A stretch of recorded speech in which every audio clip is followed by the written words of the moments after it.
Olá, bom dia, bem-vindos a mais ao final da semana. Já podemos dar as boas-vindas à primavera. Hoje queria falar convosco de 3 pontos, queria falar convosco da maçonaria, queria falar também da estratégia de combate à corrupção que foi apresentada esta semana e, por fim, queria falar da eutanásia, a propósito de também esta semana ter sido aprovada em Espanha, portanto, a lei que permite a eutanásia.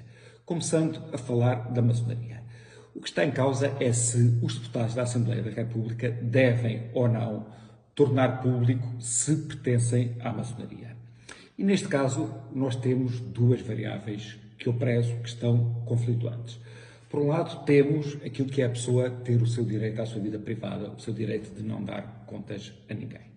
E por outro lado temos o facto de que a democracia deve ser escrutinável, ou seja, eu devo saber quais são as agendas dos deputados, saber o que é que os move, saber que não há nenhuma agenda secreta sobre a qual eles não me prestam as contas a mim ou a nós eleitores, mas prestam as contas a uma organização terceira.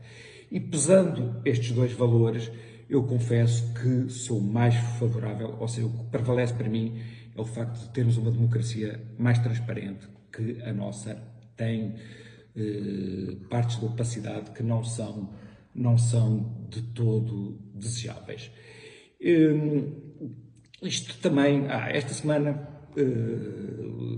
aconteceu, ou seja, Lobo Xavier na circulatura do Quadrado disse uma coisa que seria num país normal uma bomba. Ou seja, o que Lobo Xavier disse foi que tinha clientes havia uma organização maçónica constituída por magistrados e por políticos que lhe fazia extorsão.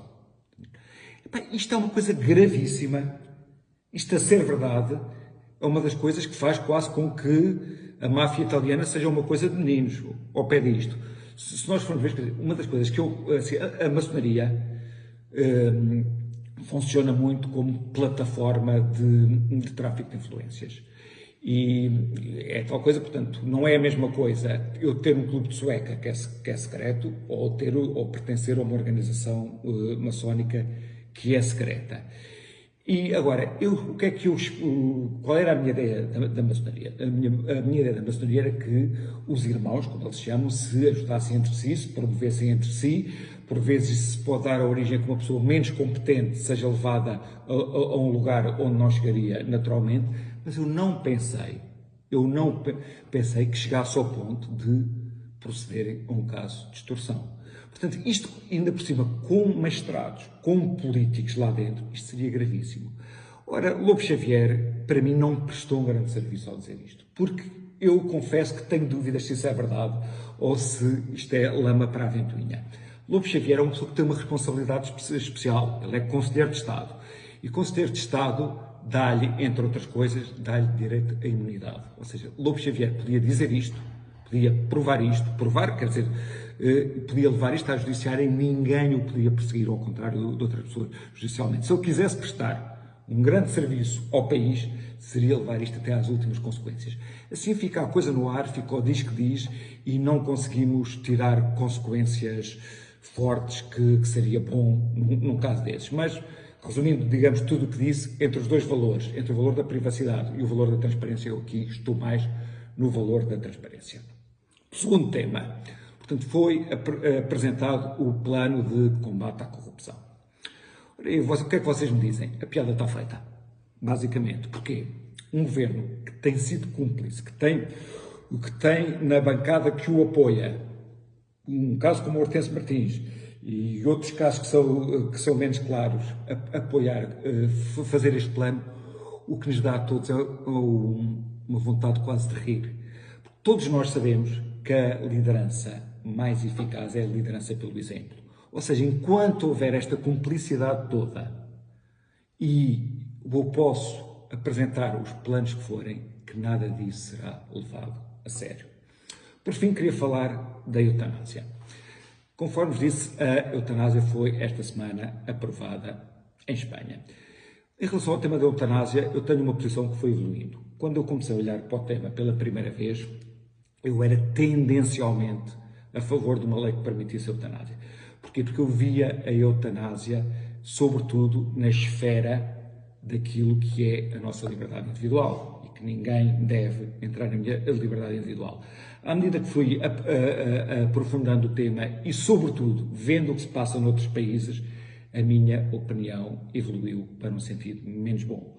Porque o que se passa nesses países é que, muitas vezes, as pessoas quase que são pressionadas para morrer. As pessoas que estão cá sem serem úteis à sociedade. E estes úteis, entre aspas, tem a ver com a ideia utilitarista do homem.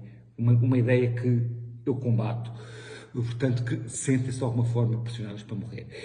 E já podemos imaginar facilmente aquela cena em que temos a pessoa que está em estado hospitalar há muito tempo, o tal tio que tem um apartamento na Avenida de Roma que vale 800 mil euros, ou na Foz do Douro, e que o sobrinho diz: tio, o tio não tem que estar a sofrer e tudo mais, que a pessoa se começa a sentir: eu estou aqui a ser um peso, eu devo morrer.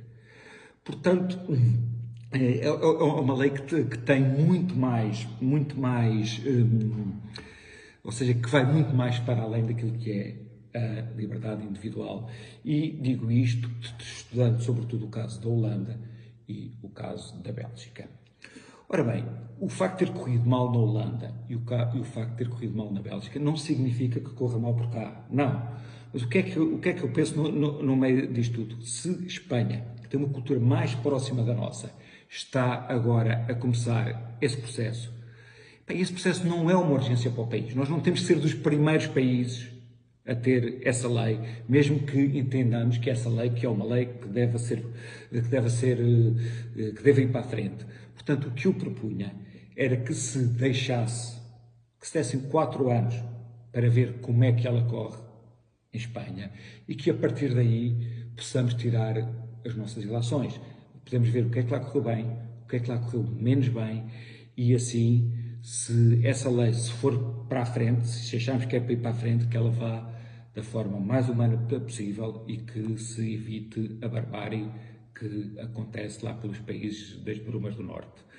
Portanto, era isto que eu queria conversar convosco esta semana. Aproveitem o sol, se puderem, e até para a semana. Cá nos vemos.